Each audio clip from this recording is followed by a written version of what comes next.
Welcome back. Now, a pair of economists believe agriculture could help grow jobs in South Africa. Sifiso, Skenjana and Wandile, Sihlobo say there's potential to boost rural economic growth and absorb a high number of unskilled and semi-skilled laborers. But this can only work if there's a clear and articulate policy on land reform, water rights, as well as the support of emerging farmers. So to really continue with this conversation, I am joined in studio now by Sifiso Skenjana, and we're going to be discussing this matter further. Sifiso, it's a matter that is so comprehensive in terms of how to tackle agriculture and how to tackle growth within the agricultural sector, especially since I believe it was from the Labour Force Survey that recently released statistics on the number of jobs that were lost in the very same agricultural sector that we speak about. It's about 12,000 jobs that were lost now.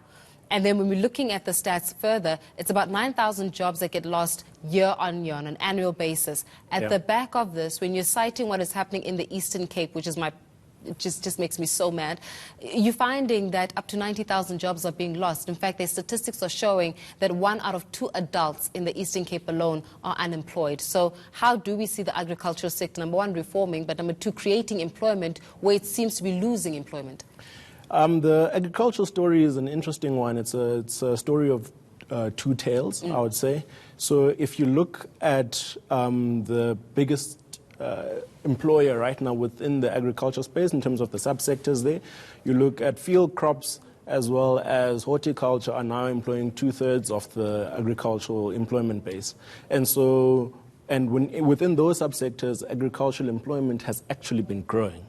So that's I guess the positive part of the story. The negative part of the story is that if you look at the employment in agriculture in 1960 was 1.6 million and now sitting at 840 odd, so the sector has materially lost the labor force, particularly as we're saying that a lot of the sectors or subsectors within agriculture have not been competitive. And that's been one of the reasons why they've lost. A lot of the other reasons, or one of the other reasons, is because there's been a lot of farmer consolidation. And so a lot of the farms sold and became bigger farms. And so you're starting to see more larger commercial farms now than there were before. And as we know, what happens when there's consolidation is that there's a loss in employment.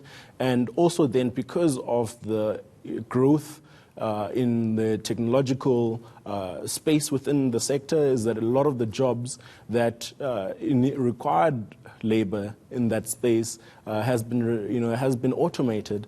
I think, interestingly enough, when you bring the Eastern Cape story, between the Eastern Cape and KwaZulu-Natal alone, there's 1 million hectares of arable land, right? Which means that and this is in essence underutilized land.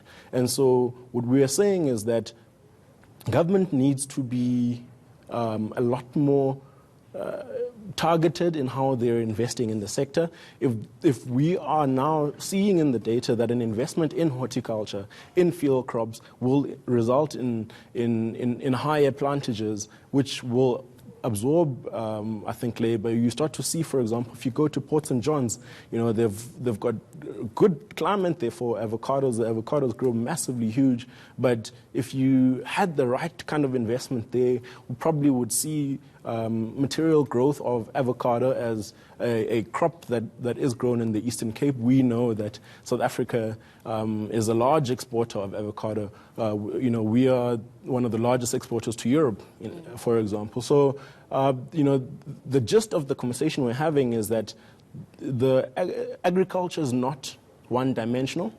But is that how government is approaching it, from a one-dimensional perspective? And I'm going to say this because Agri-SA has come out and said, as particularly from them, saying commercial farmers are facing a real trap at this moment in time because they're not certain about the policy, especially around the policy of land reform. So there's a lot of uncertainty amongst commercial farmers in terms of, will I keep my land?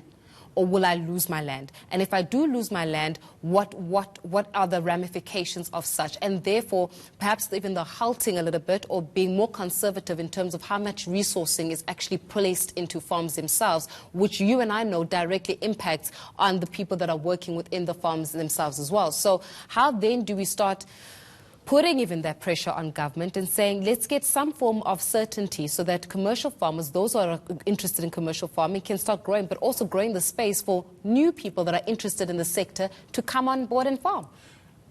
Even with that particular story, I think there are two stories there. I think the first story is that the net investment in agriculture, before there was conversation around, the conversation with respect to land reform, had been trending downwards in any case. That's the first part. But it also holds true that uncertainty is bad for investments. It's a no-brainer. And so we absolutely need certainty there. And so we know that there's already, a commission in place around, sorting out the issue around land reform. But we're saying also there's water, which is, we see now the forecast saying that in the next 10 years, demand for water is going to grow by 32%. And that means that agriculture is going to fight for their part in participating in terms of allocations for water, and that's already putting a risk on, in the sector itself. And so we're saying that, policy, certainty within the water rights point of view, policy certainty within land reform point of view, so that we can get going and we can have certainty, which will hopefully inform the kind of capital investments that we can find, and ensure also that the private sector comes into the conversation that, economic growth is not just a public sector kind of issue, and private sector has to absolutely invest it in how we grow as an economy. We can definitely have a conversation the entire day about issues of land and jobs and unemployment, because this is a critical moment, I think, in the South African dispensation, especially when it comes to how do we grow this economy and how do we grow the people that are living in this country. But we have to leave our conversation there for this evening. Thanks a lot, Sifiso, for joining us and shedding some light in terms of perhaps some of the anecdotes we need to be considering, especially to grow the agricultural sector. Economist Sifiso Skenjana joining me for that conversation.